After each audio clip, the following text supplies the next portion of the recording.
কুকিকে তো আমি যবে থেকে এসেছি তবে থেকে হ্যান্ড ফিড করাচ্ছি, তো ওর এখন যথেষ্ট এজ হয়ে গেছে। ওর থেকে পরের বাচ্চা আর কি খিদে শিখে গেছে, উপায় বের করেছি, যেটা হচ্ছে কাকুর কাছে কুকিরই অন্য বোন এবং অন্য পেয়ারে যে ককাটেলের কেজ আছে সামনের কেজটার মধ্যে আমি রেখে দেবো।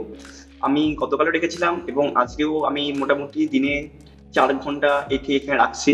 এর ফলে অন্য পকেটেল যখন খেতে নামবে তখন ওকেও আর কি ও যখন দেখবে, দেখে দেখে আস্তে আস্তে খাবার ট্রাই করবে। আর এখানে হচ্ছে কুকিরই আরেকটা বোন, যেটা আমার হাতে উঠে গেছে কারণ এটাকে হ্যান্ড ফিড করাচ্ছে কাকু। সো এটাকে এখন খাওয়ানো হবে, মানে কাকু খাওয়াবে আর কি। আর আমার কুকি এখন নিচে ফ্লোরে বসে আছে। সামনে যতগুলো কাকাটাল আছে সবকটাই আর কি নিউ অ্যাডাল্ট আর মানে হবে আর কি।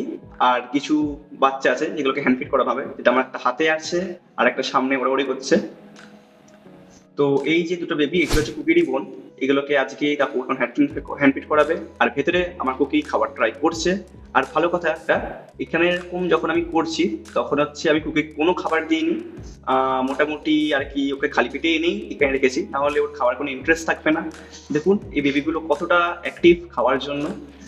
তো এর মধ্যে একটা বেবিকে ওই বাজিস যে পেয়ার কে বড় করেছিল সেই পেয়ারই আর কি বড় করেছে, আর একটা হচ্ছে অন্য ককাটেল যেটা বেশি বেবি হয়ে গেছিল, তো তার কারণে একটা বেবিকে আলাদা করা হয়েছে।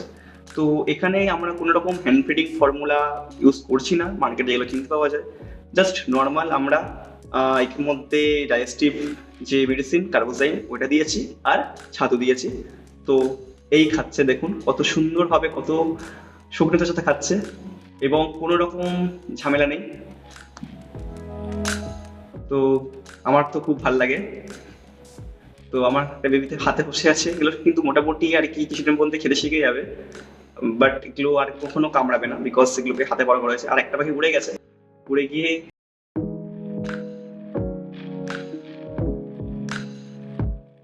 আর এটা হচ্ছে বাবু গাজীর পেয়ার।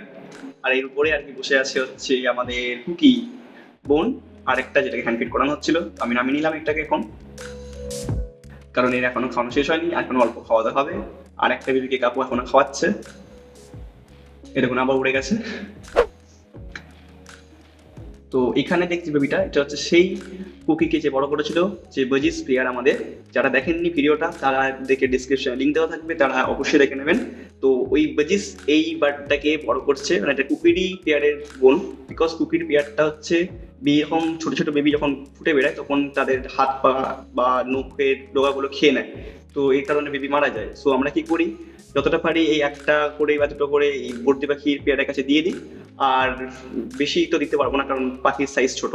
আর বাকি ডিমগুলো আমরা অন্য কোনো কোকাটেলের কাছে একটা দুটো করে পেয়ারের কাছে ডিস্ট্রিবিউট করে দিই।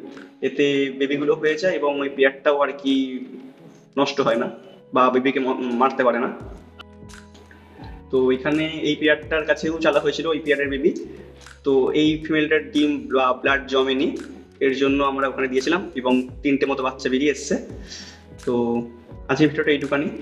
তো এখন যে দুটো সামনে দুটো দেখতে পাচ্ছ, এই দুটো বাজিস কিন্তু আমার, কি করে পেলাম না পেলাম এগুলো আমি যখন আমার ঘরে নিয়ে আসবো তখন আমি পুরোপুরি বিস্তারিত বলবো। বাট এখন এটা কাকুর কাছে রাখা আছে।